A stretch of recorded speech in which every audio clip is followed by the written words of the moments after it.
Hindi ko alam kung bakit kailangan ko pa tong i-explain sa mga matatalino eh. Pero sige na nga, content din naman to. Sa part 1, sabi ni Senator Hontiveros, ang God daw niya ay universe. I'm just so grateful na the universe, God, whoever, whatever we want to call it. Sa part 2 naman, nalaman natin na isa sa mga influence ni Senator Hontiveros ay si de Beauvoir. Sabi nga ni Simone de Beauvoir, di ba? One is not born a woman, one becomes one. Pero may ilang matatalino na kumu-question. Porkit ba daw nabanggit si de Beauvoir ay ibig sabihin ba nito ay pinaniniwalaan niya na lahat ng pinaniniwalaan ni de Beauvoir? Eh nagkukot din naman daw ng scripture si Senator Hontiveros. Nagbubuhat ba ng Santo Niño? First of all, anyone can quote the Bible, even the devil. Pero lahat ba binabasa ito? Kasi kung binabasa niya yung Bible, walang nabanggit doon na si God ay universe. Kahit tagilapin mo pa yun sa Old Testament, sa New Testament, wala. Or whatever or whoever it is. It pa yung term niya.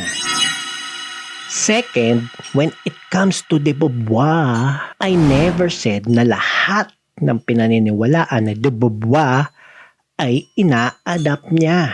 I'm just questioning kung hanggang saan. But let's compare. To be fair, basically si de Beauvoir ay anti-traditional family.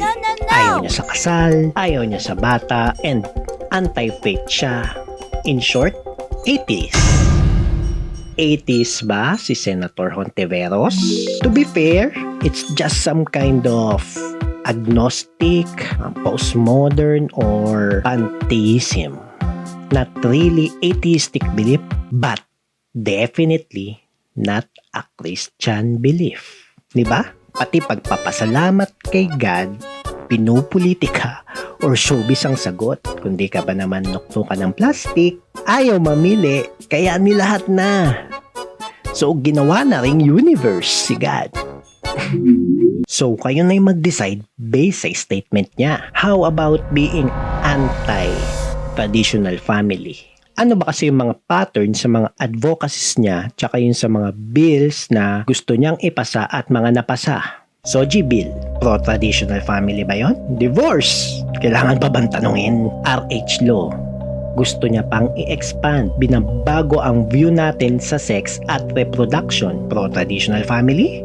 Add mo pa yung pagiging proud niya as a lifetime activist. I always love to say, lifelong activist ako. And alam naman natin, in Philippine context, itong mga aktivistang to ay yung madalas na entice ng mga komunistang NPA. Yes! Hinihikayat nila yung mga kabataan na iwan yung mga pamilya nila at mamundok.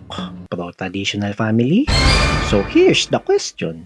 Based on this pattern, ano sa tingin nyo yung totoong paniniwala nito ni Senator Hontiveros? Based ba kay de Beauvoir o based ba sa Bible? Yun lang, and that's how I break it down.